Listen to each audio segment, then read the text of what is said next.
आज के क्लास में हम लोग न्यास और संरक्षण परिषद के बारे में पढ़ेंगे, है ना। कल हम लोग संयुक्त राष्ट्र की कार्यप्रणाली के बारे में पढ़ते हुए किसके बारे में पढ़े थे? सुरक्षा परिषद के बारे में, है ना। सुरक्षा परिषद के बारे में, उसके बाद महासभा के बारे में पढ़े थे ना। उसके बाद आर्थिक एवं सामाजिक परिषद के बारे में पढ़े थे। आज हम लोग पढ़ेंगे न्यास या संरक्षण परिषद। न्यास या संरक्षण परिषद। यह परिषद संरक्षित प्रदेशों का संरक्षण करती है। यह परिषद क्या करती है? प्रदेशों का निरीक्षण करती है। प्रदेशों का निरीक्षण करती है।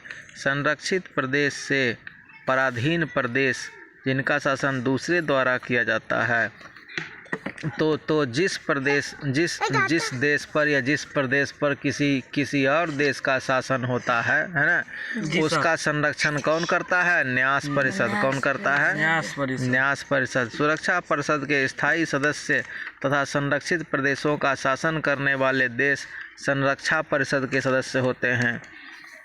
तो जो देश संरक्षण परिषद से जो है उनको जो है संरक्षण मिलता है, वो क्या होते हैं? संरक्षण परिषद के सदस्य होते हैं। क्या होते हैं? संरक्षण परिषद के सदस्य होते हैं। अब आ जाइए, अंतर्राष्ट्रीय न्यायालय क्या है?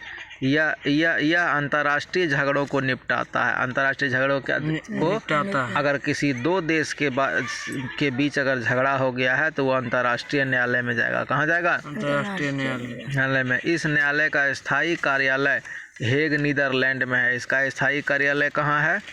हेग नीदरलैंड में। यह अंतर्राष्ट्रीय कानून के अनुसार झगड़ों का निर्णय करता है। और यह किस कानून से करता है झगड़ों का निर्णय? अंतर्राष्ट्रीय कानून, जो कि वैश्विक कानून है, जो अंतर्राष्ट्रीय कानून है, उसी कानून के हिसाब से ये दोनों देशों के भी झगड़ा का निपटारा करता है। इस न्यायालय में महासभा सुरक्षा परिषद द्वारा चुने गए 15 जज होते हैं। तो क्या होता है? महासभा या सुरक्षा परिषद द्वारा चुने गए 15 जज होते हैं जो 9 वर्ष तक अपने पद पर रह सकते हैं। कितने वर्ष तक रहते हैं? 9 वर्ष तक अपने पद पर रह सकते हैं। संयुक्त राष्ट्र की संस्थाएं या कार्यपालिकाएं। संयुक्त राष्ट्र की संस्थाएं या कार्यपालिका कौन कौन सा है? संयुक्त राष्ट्र आर्थिक और सामाजिक क्षेत्र में इन संस्थाओं के द्वारा कार्य करती है। संयुक्त राष्ट्र किसके द्वारा कार्य करती है? आर्थिक और सामाजिक क्षेत्र में इन संस्थाओं के इन संस्थाओं के माध्यम से कार्य करती है। ठीक है जी सर। इन संस्थाओं के उनमें से प्रमुख संस्थाएं निम्नलिखित हैं। कौन कौन है? पहला संस्था है संयुक्त राष्ट्र अंतर्राष्ट्रीय आकस्मिक बाल निधि। संयुक्त राष्ट्र अंतर्राष्ट्रीय आकस्मिक बाल निधि, यूनिसेफ।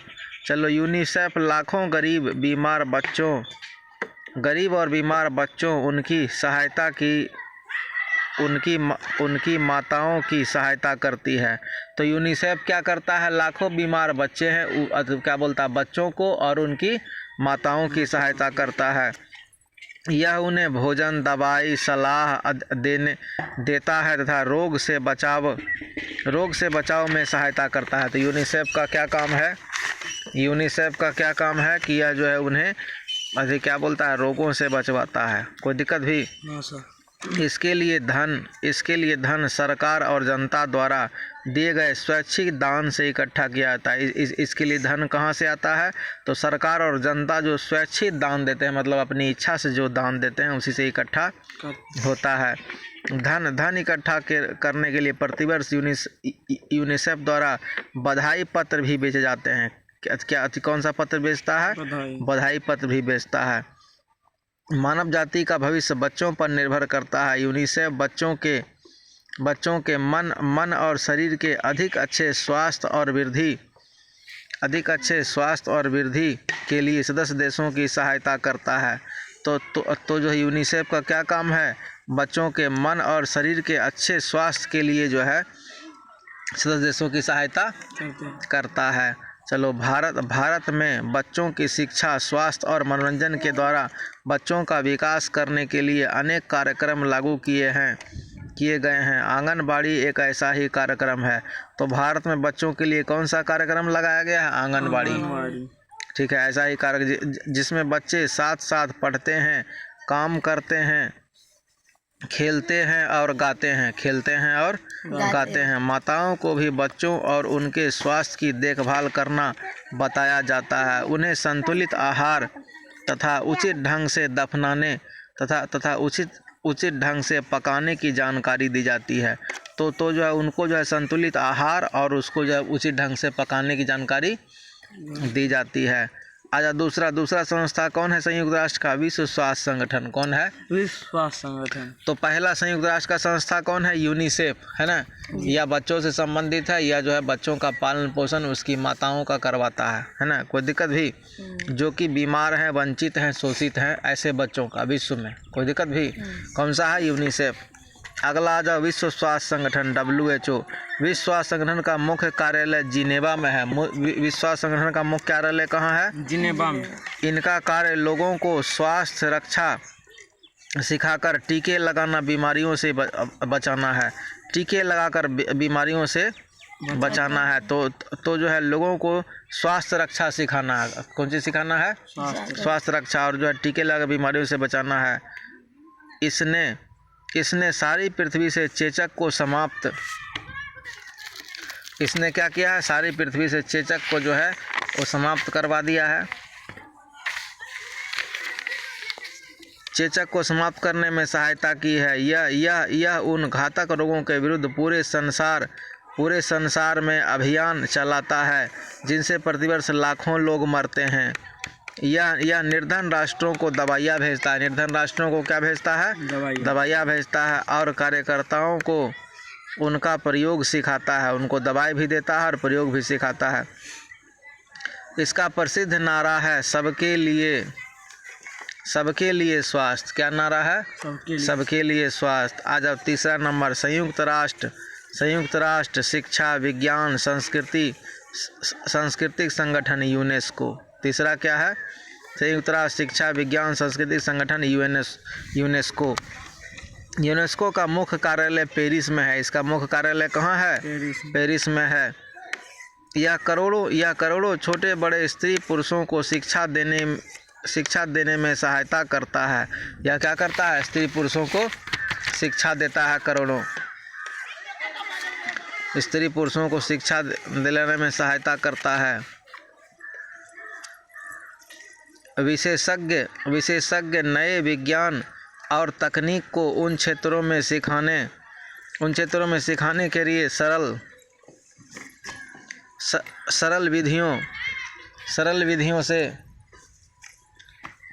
विधियों से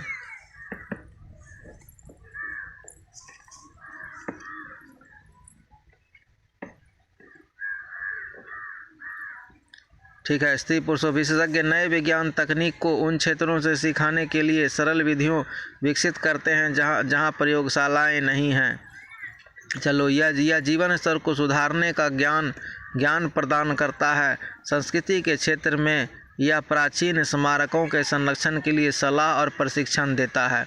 तो प्राचीन क्या बोलता है? स्मारकों को संरक्षित करता है और उनको जो है सलाह भी देता है। यह दूसरे देशों की यात्रा करके उनकी संस्कृति सीखने और सहयोग करने में भी सहायता करता है। तो जो है दूसरे देश में जाइए और उनकी संस्कृति को सीखिए। उसमें सहायता कौन करेगा? यूनेस्को। कौन करेगा? यूनेस्को। ठीक है। खाद्य और कृषि संगठन। अब आ जाओ चौथा क्या है तुमको? खाद्य और कृषि संगठन। ये भी जो है तुमको UNO का संयुक्त राष्ट्र का संगठन है। क्या नाम है इसका? इसका मुख्य कार्यालय रोम में है। कहाँ है इसका मुख्य कार्यालय? रोम में है। यह सारे संसार में भोजन की आपूर्ति करने का प्रयास करता है। किसका आपूर्ति करता है? भोजन का आपूर्ति करता है। इसके विशेषज्ञ खेती की विधियों को सुधारने, अच्छे रासायनिक खाद प्रयोग करने और जंतुओं तथा पौधों के रोगों को दूर करने में विभिन्न देशों की सहायता करते हैं। तो ये क्या करते हैं? ये फसलों से संबंधित बीमारी को दूर करवाते हैं, खेती की अच्छी किस्म को सिखवाते हैं, रासायनिक खाद का प्रयोग करवाते हैं और जंतु पौधों के रोगों को दूर करने में भी देशों की सहायता करते हैं कि पौधों का रोग दूर हो जाए। भारत के श्री BR सेन एक बार इसके अध्यक्ष चुने गए थे। तो किसके अध्यक्ष? खाद्य और कृषि संगठन। भारत के श्री BR सेन इसके अध्यक्ष चुने गए थे। अगर संयुक्त राष्ट्र की अनेक संस्थाएं हैं जो विभिन्न क्षेत्रों में कार्य करती है, जैसे अंतर्राष्ट्रीय श्रमिक संगठन, अंतर्राष्ट्रीय बैंक, यूनिवर्सल पोस्टल यूनियन। अगले में आ जाओ। संयुक्त राष्ट्र की उपलब्धियां। संयुक्त राष्ट्र